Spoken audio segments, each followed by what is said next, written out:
Hello friends, कैसे हैं आप सब। फ्रेंड्स, 4 नवंबर को सुप्रीम कोर्ट का मेंटेनेंस पे जो बड़ा फैसला आया था Rajnish versus Neha and anothers के मामले में, उस पर मैं डिटेल में वीडियो बना चुकी हूँ। आप सब उस वीडियो को बहुत ज़्यादा पसंद कर रहे हैं, उसके लिए आपका बहुत बहुत शुक्रिया।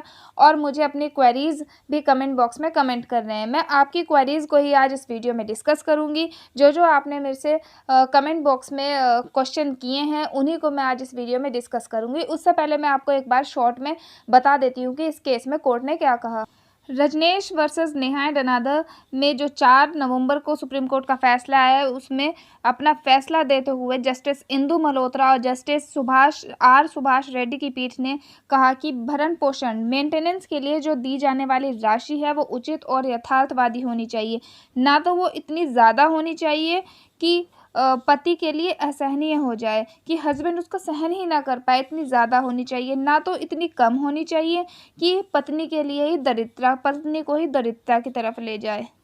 सुप्रीम कोर्ट ने यह भी कहा कि पत्नी की ओर से उसकी ज़रूरतों को बढ़ा चढ़ाकर पेश करना उनकी प्रवृत्ति बन गई है, और दूसरी तरफ हस्बैंड द्वारा भी अपनी वास्तविक आय, जो उसकी एक्चुअल इनकम है, उसको छिपाना एक समान प्रवृत्ति है।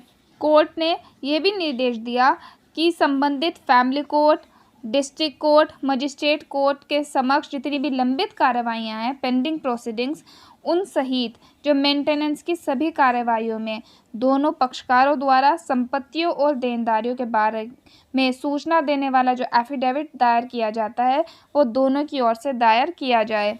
और सबसे इम्पॉर्टेंट, कोर्ट ने ये भी कहा कि मेंटेनेंस का ऑर्डर पास करने से पहले कोर्ट को ये भी ध्यान रखना होगा कि जो हस्बैंड है उसकी फाइनेंशियल कंडीशन क्या है, वास्तविक क्षमता, वित्तीय क्षमता क्या है उसकी, और उसकी इनकम कितनी है, स्वयं के रख रखाव के लिए, उसका स्वयं के मेंटेनेंस, अपने खुद के मेंटेनेंस के लिए उसके क्या खर्चे हैं, उसके परिवार के जो सदस्य उस पर आश्रित हैं उनके कितने खर्चे हैं जिन्हें वो कानून के तहत बनाए रखने के लिए बाध्य है, और यदि उस पर कोई देनदारी है, तो मतलब जैसे लोन वगैरह लेके रखते हैं, तो उन लोन्स वगैरह के कितने खर्चे हैं, इन सब चीज़ों को ध्यान रखना होगा मेंटेनेंस का ऑर्डर पास करने से पहले।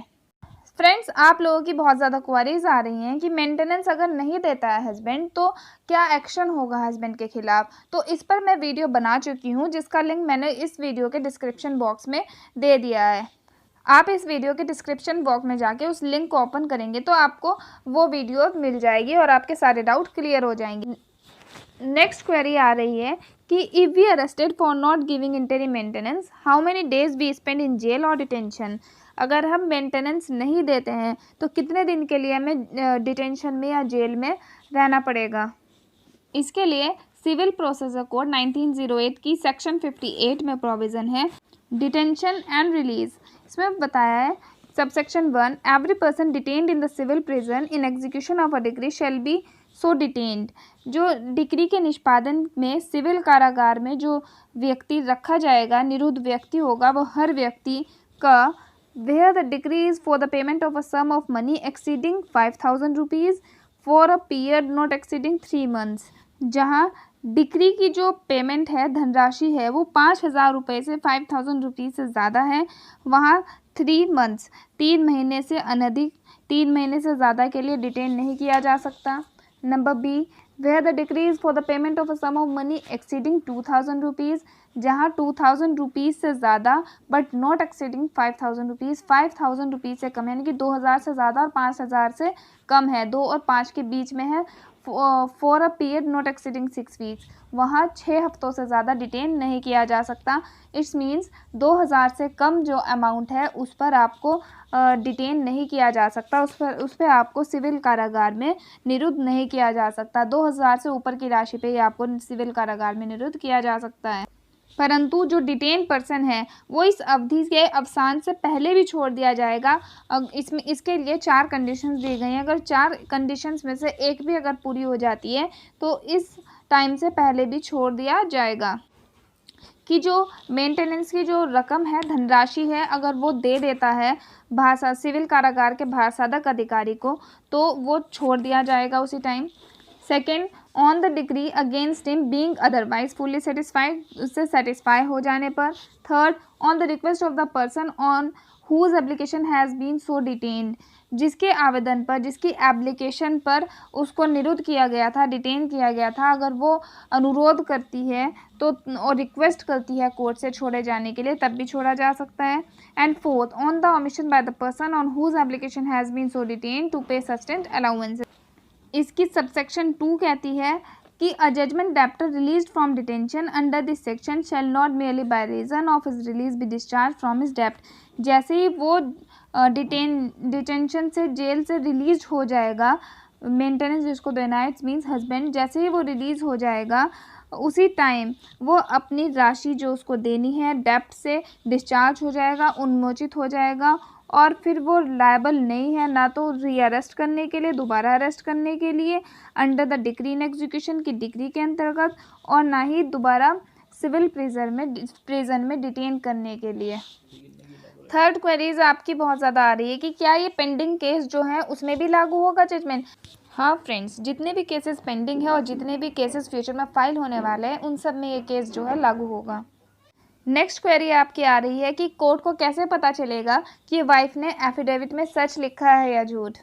इन मेंटेनेंस के केस में हस्बैंड को जो एफिडेविट देना होता था और अब वाइफ को भी देना होता है, तो उस हस्बैंड भी तो अपनी जो एक्चुअल इनकम है, उसकी वास्तविक आय है, उसको छिपा सकता है, लेकिन जो वाइफ होती है वो सबूत लाती है, कोर्ट में प्रूव करती है कि आपकी सैलरी स्लिप दिखा के हो या असेस्ट के लिए कुछ प्रूफ दे के हो, वो प्रूव करती है कि आपके पास जो है इनकम के स्रोत हैं, सोर्सेज हैं। तो वैसे ही आपको भी प्रूव करना होगा कि आपके वाइफ की, चाहे वो सैलरी स्लिप हो, असेस्ट हो, कुछ भी हो, आपको प्रूव करना होगा कि आपके वाइफ भी जो है उसके पास भी सोर्सेज हैं इनकम के। और अगर आप ये प्रूव कर देते हैं तो उसके खिलाफ झूठा एफिडेविट देने के लिए कॉन्टेम्प्ट का केस चलेगा। नेक्स्ट क्वेरीज आपकी आ रही है कि जो बच्चे हैं माइनर चाइल्ड्स, उनके भरण पोषण के बारे में, उनके मेंटेनेंस के बारे में नए कानून के अनुसार बताएं। Maintenance of minor child, education expenses of the children must be normally borne by the father. तो नॉर्मली क्या होता है, फादर के द्वारा ही जो चिल्ड्रन के एक्सपेंसेस हैं, एजुकेशन एक्सपेंसेस, वो उठाए जाएंगे। But if the wife is working and earning sufficiently, यदि जो वाइफ है वो भी काम कर रही है और सफिशिएंटली कमा रही है, तो द एक्सपेंसेस में be shared proportionality between the parties. दो एक्सपेंसेस हैं, दोनों के बीच जो है वो बट जाएंगे, शेयर हो जाएंगे। फ्रेंड्स, वीडियो कुछ ज़्यादा ही लेंथी हो गई है, तो बाकी और सब क्वेरीज जो है मैं वो नेक्स्ट वीडियो में डिस्कस करूँगी। आई होप ये आपको समझ आया होगा और आपको वीडियो पसंद आई होगी।